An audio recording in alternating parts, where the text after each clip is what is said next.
C'est un partenariat de plus d'une dizaine d'années entre l'Institut congolais pour la conservation de la nature et l'ASBEL Les Amis du Zoo de Lubumbashi qui se trouve aujourd'hui en péril.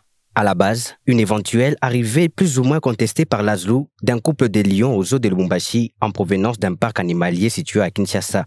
Pour la petite histoire, le samedi 7 septembre 2024, l'ASLU, gestionnaire du zoo de Lubumbashi, ayant appris l'arrivée imminente de ce couple de lions, dénonce une initiative unilatérale et décide de décliner toute responsabilité, envisageant même de mettre un terme au contrat qui le lie à l'ICCN depuis 2011. En réponse à cette mise en garde, l'ICCN reporte s'inédier l'embarquement des deux félins pour Lubumbashi. Ainsi, le lundi 9 septembre, les agents d'ASLU reprennent le travail après avoir temporairement suspendu leurs activités. Cependant, ces derniers se voient refuser l'accès à leur lieu de travail par les agents de l'ICCN et vont au zoo en protestation contre la position d'ASLU qui va amener ces derniers à adresser un mémo à leur hiérarchie en date du mardi 10 septembre 2024. Monsieur le directeur général, comme l'ASLU a démissionné de sa propre volonté, en utilisant la ruse, oubliant les préjudices causés aux zoos de Lubumbashi, notamment la castration de tous les mammifères mâles du jardin zoologique de Lubumbashi, qui a un manque à gagner de l'État congolais en général et de l'Institut congolais pour la conservation de la nature en particulier. Et la violation perpétuelle des clauses du contrat signé entre l'ICCN et l'ASLU. Signalons en outre le personnel ICCN œuvrant aux zoo de Lubumbashi. Sollicitons à cette occasion à Monsieur le directeur général de bien vouloir faciliter l'arrivée des couples de lions aux zoo de Lubumbashi.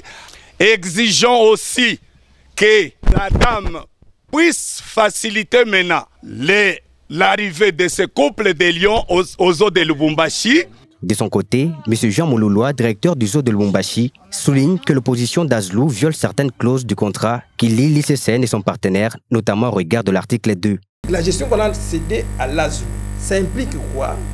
L'administration, la direction et l'organisation du jardin zoologique de Lubumbashi, sans préjudice des prérogatives régaliennes dévolues à l'ICCN, notamment l'engagement, donc l'ASLU ne peut pas engager, la révocation du personnel de l'ICCN, le transfert, le repeuplement et manipulation des spécimens, entre parenthèses, insémination artificielle, castration, clonage, etc. Donc vous sentez ici, le repeuplement c'est le pouvoir régalien de l'ICCN. Donc l'ICCN n'a rien à demander à l'ASLU. Face à ces accusations, Mme Lydia Forest, présidente de l'ASBEL Les Amis du zoo de Lubumbashi, a souhaité livrer à la presse sa version de fait par le biais de la messagerie électronique. Dans sa réplique, la présidente d'ASLU déclare n'avoir jamais refusé de recevoir d'autres animaux.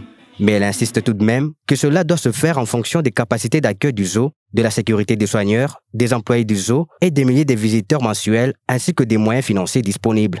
S'agissant de la castration, ASLU révèle que le zoo n'est pas une activité d'élevage.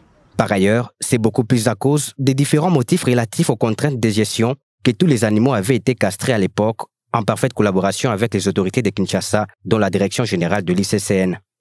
Pour Lydia Forest, ASLU joue et continue de jouer un rôle prépondérant dans la gestion et le fonctionnement du parc zoologique de Lubumbashi.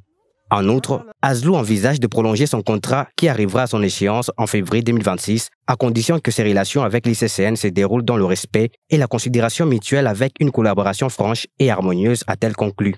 Ainsi, la résolution des différends entre les deux parties s'avère impérative pour l'avenir du zoo de Lubumbashi et la conservation de sa faune.